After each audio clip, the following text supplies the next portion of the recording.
Bismillahirrahmanirrahim. Alhamdulillahirabbil alamin. Allahumma shalli wa sallim ala sayyidina Muhammadin miftahi babi rahmatillah adada ma fi ilmillah salatan wa salaman daimaini bidawami mulkillah wa ala alihi wa sahbihi. Assalamualaikum warahmatullahi wabarakatuh.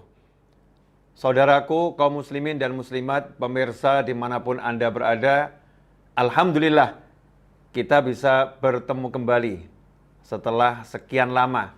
Mudah-mudahan pertemuan kita ini barokah, manfaat untuk kehidupan dunia kita dan terutama kehidupan akhirat. Ikhwani rahimakumullah, sebelum kita bicara lebih jauh, belajar lebih jauh, maka yuk kita lihat apa yang sudah kita pelajari selama ini. Sudah kita amalkan belum? Ya, ilmu itu kita pelajari untuk diamalkan dan disebarluaskan. Mari kita amalkan semaksimal yang kita bisa. Insya Allah akan mendatangkan ilmu-ilmu yang lain dan memberi kita kekuatan. Allah akan beri kita kekuatan untuk mengamalkan amal-amal yang lain. Sebagaimana dikatakan, siapa mengamalkan atau berniat untuk mengamalkan satu kebaikan, akan dibukakan 70 pintu kebaikan untuknya. Ikhwani rahimakumullah, kita mengerti bahwasannya hidup di dunia ini usia kita terbatas. Dan kita pasti akan kembali pada Allah Subhanahu wa Ta'ala. Dan semua berharap punya usia yang panjang, hidupnya enak, hidupnya nikmat, dan masuk surga insya Allah di penghujungnya, amin. Tapi yang jadi masalah, kita ini punya banyak salah. Yang jadi masalah, kita punya banyak salah. Kepada Allah Subhanahu wa Ta'ala, kita punya salah yang luar biasa. Tiap hari, kita sadar itu kita banyak dosa. Banyak larangan Allah yang kita langgar. Perintah Allah yang kita abaikan. Ikhwani rahimakumullah, saya mau ambil permisalan ini. Saya punya teman. Kemudian saya punya salah pada teman saya. Teman saya ini biasanya telepon saya, biasanya kirim-kirim hadiah. Tapi ketika saya punya salah kepada teman saya tersebut, dan itu membuat beliau kecewa, maka kalau saya tidak segera minta maaf dan mengejar maafnya, bisa jadi teman saya tersebut tidak akan telepon saya lagi. Teman saya tersebut tidak akan kirim-kirim pesan lagi. Teman saya tersebut tidak akan kirim-kirim hadiah lagi. Kenapa? Karena dia lagi marah kepada saya. Dia lagi marah kepada saya. Dalam hubungan sosial bermasyarakat, kalau kita punya salah kepada seseorang, maka kita akan berjuang untuk meminta maaf dan mendapatkan maafnya. Seorang suami, dia berjuang untuk mendapatkan maaf istri. Seorang istri berjuang untuk mendapatkan maaf suami. Seorang anak berjuang untuk mendapatkan maaf ayah. Seorang karyawan berjuang untuk mendapatkan maaf atasan. Semua itu demi hubungan yang baik dan menyenangkan. Tapi masalahnya kok nggak begitu ya kalau kita punya salah sama Allah Ta'ala. Kenapa kita nggak mengejar ampunan Allah? Kenapa kita nggak mengejar maaf Allah? Apakah memang kita siap dimarah oleh Allah Subhanahu wa Ta'ala? Apakah kita memang siap mendapatkan siksa? Na'udzubillah min dzalik. Ikhwani rahimakumullah. Inilah sumber berbagai permasalahan. Inilah sumber berbagai hal yang tidak menyenangkan dalam kehidupan dunia kita. Berbagai hal yang tidak kita inginkan dalam kehidupan dunia. Sehingga Allah memberi kita hukuman-hukuman untuk menghapuskan dosa kita tersebut. Ya, Allah memberi kita berbagai ujian untuk menghapuskan dosa-dosa kita tersebut. Tentunya kita pengen, ya, tidak diberi ujian yang tidak menyenangkan. Kita pengen dosa kita terampuni dan kita hidup dalam keadaan senang. Dan sebetulnya itu sudah diajarkan oleh Allah Subhanahu wa Ta'ala, bahkan kepada baginda Muhammad sallallahu alaihi wasallam yang maksum, yang terlindungi dari berbagai kesalahan dan tidak mungkin berbuat dosa. Allah sendiri dalam surat Muhammad ayat 19, Allah memerintahkan Nabi Muhammad SAW untuk beristighfar, minta ampun kepada Allah Subhanahu wa taala sebagaimana Allah wahyukan, fa'lam annahu la ilaha illallah wastaghfir li dzambika walil mu'minina wal mu'minat.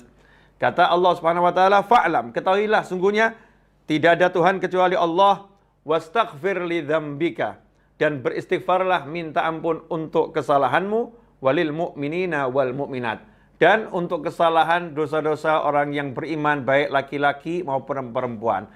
Rasulullah SAW tidak pernah berbuat salah, tidak pernah berbuat dosa. Tetapi untuk memberikan contoh kepada umatnya, kepada kita semua, Allah Subhanahu wa taala merintahkan Rasul untuk beristighfar. Dan sebuah kemuliaan, Allah juga merintahkan Nabi Muhammad SAW untuk memintakan ampun bagi seluruh mukmin, laki-laki maupun perempuan. Rasulullah mintakan ampun untuk umatnya. Ini kemuliaan buat kita semua, dimintakan ampun oleh Nabi Muhammad SAW. Maka ketika Nabi SAW ditanya, ya Rasulullah, apakah engkau beristighfar kepada Allah Subhanahu wa taala? Maka Rasul menjawab, iya. Di antaranya Nabi Muhammad SAW disebutkan, idzan sharafa min salatihi istaghfara thalatha. Rasulullah SAW itu manusia, makhluk Allah yang sholatnya terbaik dari semua makhluk Allah Ta'ala. Tetapi selepas salam, Rasulullah SAW istighfar, minta ampun sama Allah, astagfirullah, astagfirullah, astagfirullah. Selepas sholat, istighfar, astagfirullah, astagfirullah, 3 kali. Sebelum melakukan yang lain. Wa an Abi Hurairah radhiyallahu anhu. Juga disebutkan dari Abu Hurairah radhiyallahu anhu. Qala sami'tu Rasulullah sallallahu alaihi wasallam yaqul, aku mendengar bahwasannya Rasulullah sallallahu alaihi wasallam bersabda, wallahi inni la astaghfirullah wa atubu ilaih fil yaumi akthar min 70 marrah, rawahul Bukhari. Demi Allah, sesungguhnya aku itu setiap hari beristighfar dan dan bertobat kepada Allah Ta'ala, minta ampun dan bertobat pada Allah Ta'ala, akthar min 70 marrah, lebih dari 70 kali. Rasulullah SAW yang nggak punya dosa, yang maksum dan tidak mungkin berbuat salah dan dosa, beliau minta ampun, istighfar dan bertobat lebih dari 70 kali. Rawahul Bukhari. Hadis yang sangat sahih. Dalam hadis yang lain, Sayyidina Abdullah bin Umar radhiyallahu anhuma berkata, kunna na'udu li Rasulillah sallallahu alaihi wasallam fil majlis mi'ah marrah. Dahulu kami menghitung sekali duduk Nabi Muhammad SAW itu membaca 100 kali kalimat seperti ini. Rabbighfirli wa tub alayya innaka antat tawwabur rahim. Rabbighfirli, ya Allah ampuni aku, wa tub alayya, dan berilah aku taubat, terima taubatku, innaka antat tawwabur rahim. Sungguhnya engkau maha menerima dan beri taubat, dan engkau maha penyayang. Nabi kita Muhammad SAW yang suci, yang dilindungi oleh Allah SWT dari segala hal. Rasulullah istighfar sekali duduk 100 kali. Ikhwani rahimakumullah. Hadis ini diriwayatkan oleh Abu Dawud, Tirmidzi, dan juga ulama-ulama yang lain. Kemudian kalau kita setelah mendengar hadis-hadis yang saya sebutkan di atas, malu rasanya kita ini. Dosa kita banyak, salah kita banyak, salat kita belum benar, mata kita maksiatnya, Masya Allah, lewat handphone, lewat tablet, lewat nyata, mata kita ini berkeliaran pada hal-hal yang tidak diridhoi Allah Ta'ala, yang haram, seringkali kita lakukan. Tetapi mana istighfar kita? Mana minta ampun kita pada Allah Subhanahu wa Ta'ala? Mana kita meneladani Nabi Muhammad SAW? Kita duduk, bahkan duduk itu kita tidak baca kalau mau bangun, ya orang mau bangun dari duduk disunahkan baca doa kafaratul majlis. Bangun dari duduk itu disunahkan baca doa kafaratul majlis. Cuma 1 kali. Subhanakallahumma bihamdika asyhadu an la ilaha illa anta astaghfiruka wa atubu ilaik. Ini 1 kali kalau mau bangun dari duduk. Kapanpun duduknya, dimanapun duduknya, disunahkan baca doa kafaratul majlis. Sehingga kalau kita baca doa itu, apa yang terjadi di majlis dari keburukan, insya Allah diampuni oleh Allah Subhanahu wa Ta'ala. Itu pun terlewatkan. Habis salam kita, bahkan ketika imam astagfirullah, astagfirullah, astagfirullah, kita nggak ngikuti, kita diam saja, kita melamun. Kita merasa hidup ini seperti nggak perlu minta ampun sama Allah Ta'ala. Nggak perlu kita minta maaf atas kesalahan-kesalahan kita yang begitu banyak pada Allah Subhanahu wa Ta'ala. Ikhwani rahimakumullah. Tentu ada dampaknya buat diri kita, buat fisik kita, buat jiwa kita, buat seluruh urusan kita, bisnis kita, keluarga kita, dalam kehidupan bermasyarakat. Kesalahan kita pada Allah pasti berdampak. Jika kesalahan kita pada manusia yang lain itu punya dampak yang luar biasa, lantas bagaimana kesalahan kita pada Allah Subhanahu wa Ta'ala?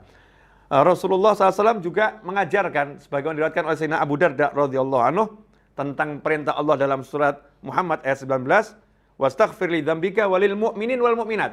Allah memerintahkan agar Rasulullah SAW memintakan ampun untuk mukminin dan mukminat. Maka Rasul mengajarkan Nabi Muhammad SAW dalam hadis yang diriwayatkan oleh Abu Darda radhiyallahu anhu, man istaghfara lil mu'minina wal mu'minat kulla yawmin sab'an wa ishrina marrah aw khamsan wa ishrina marrah kana minal ladzina yustajabu lahum wa yurzaqu bihim ahlul ard. Rawahu Tabrani. Hadis riwayat Imam Tabrani. Kata Nabi Muhammad SAW, barang siapa yang satu hari itu setiap hari memintakan ampun untuk mukminin dan mukminat, orang-orang beriman laki-laki maupun perempuan sebanyak 27 kali atau 25 kali, maka dia yang membaca istighfar untuk mukminin dan mukminat 27 atau 25 kali, dia termasuk orang-orang yang yustajabu lahum, yang doanya diterima oleh Allah Ta'ala. Doanya dikabulkan oleh Allah Ta'ala, bahkan wa yurzaku bihim ahlul ard. Berkat orang-orang yang seperti itu, yang di muka bumi ini diberi rezeki oleh Allah Subhanahu wa Ta'ala. Jadi ini orang-orang yang mulia. Saya yang diajarkan guru saya, almarhum Habib Anis bin Abdul Habsyi, itu membaca habis sholat subuh diantaranya astaghfirullah lil mu'minina wal mu'minat sebanyak 27 kali. Astaghfirullah lil mu'minina wal mu'minat. Dengan tulus ya kita memintakan ampun untuk saudara kita mukminin dan mukminat. Sehingga mungkin ada orang yang terlelap dalam tidur, ada orang yang lagi bermaksiat pada Allah Ta'ala, saudara mukmin yang lain memintakan ampun untuknya. Ikhwani rahimakumullah. Nah ini istighfar yang dilakukan oleh Nabi Muhammad SAW, istighfar yang Rasul mengajak umatnya juga untuk mintakan ampun bagi mukminin dan mukminat yang lain. Tentunya setelah mendengar semua ini kita mudah-mudahan dapat taufik ya untuk memperbanyak istighfar. Nah, apa manfaatnya istighfar?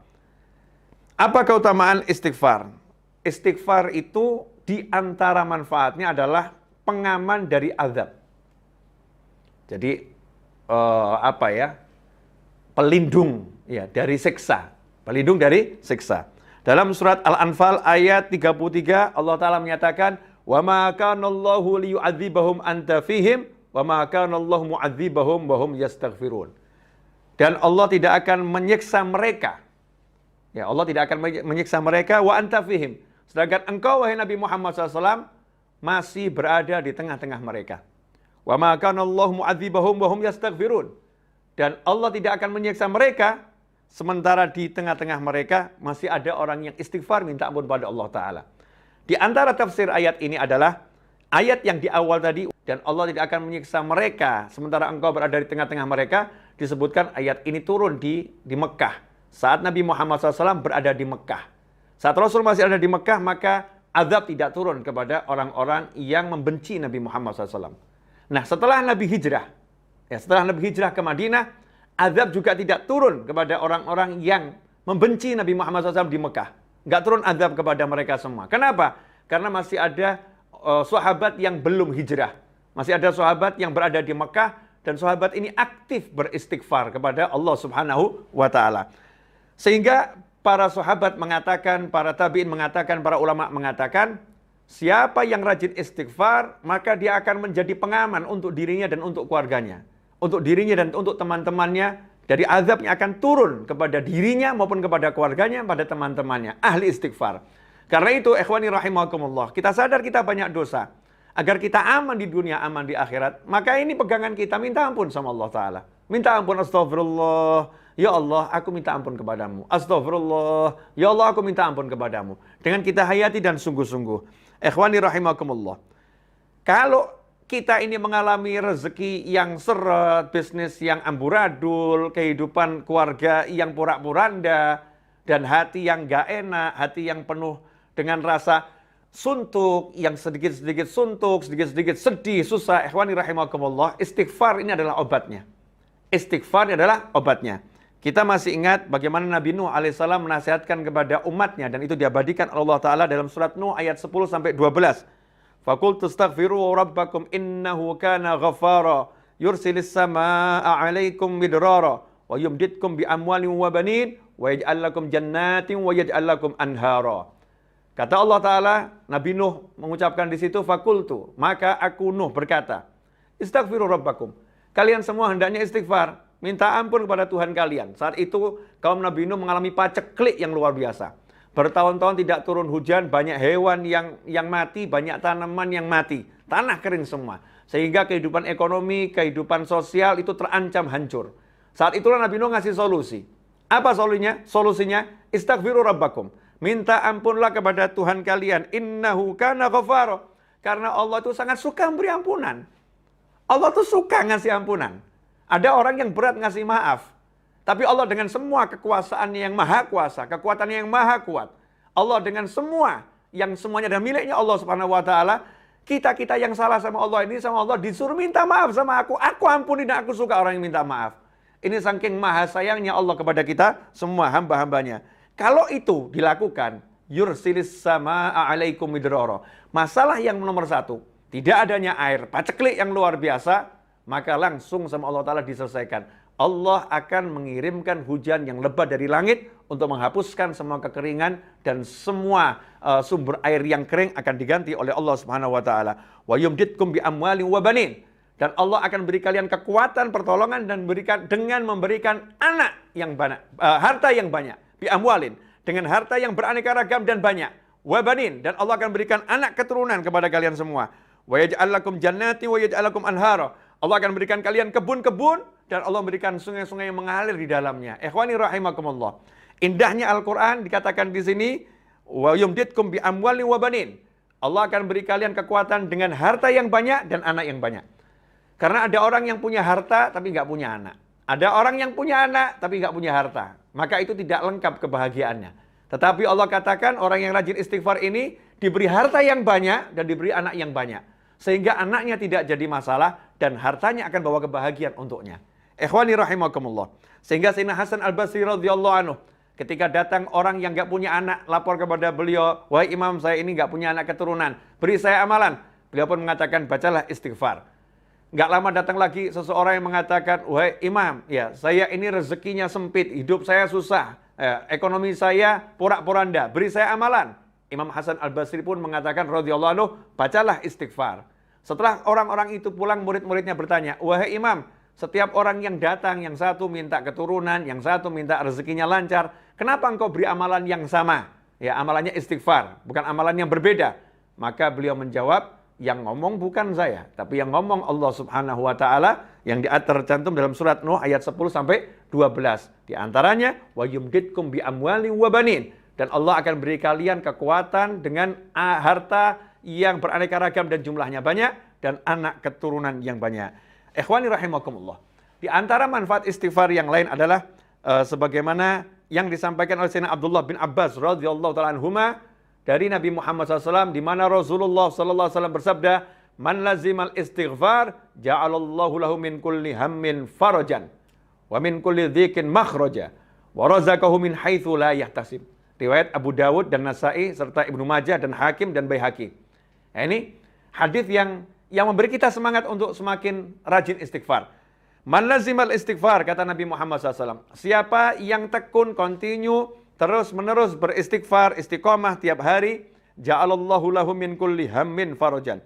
Maka Allah akan menjadikan untuknya apapun rasa suntuknya, min kulli hammin, apapun rasa suntuknya, apapun penyebab rasa suntuknya, maka Allah akan menjadikan untuknya faraja, jalan keluar. Jadi suntuk itu kalau datang, langsung Allah berikan jalan keluar, agar suntuknya hilang.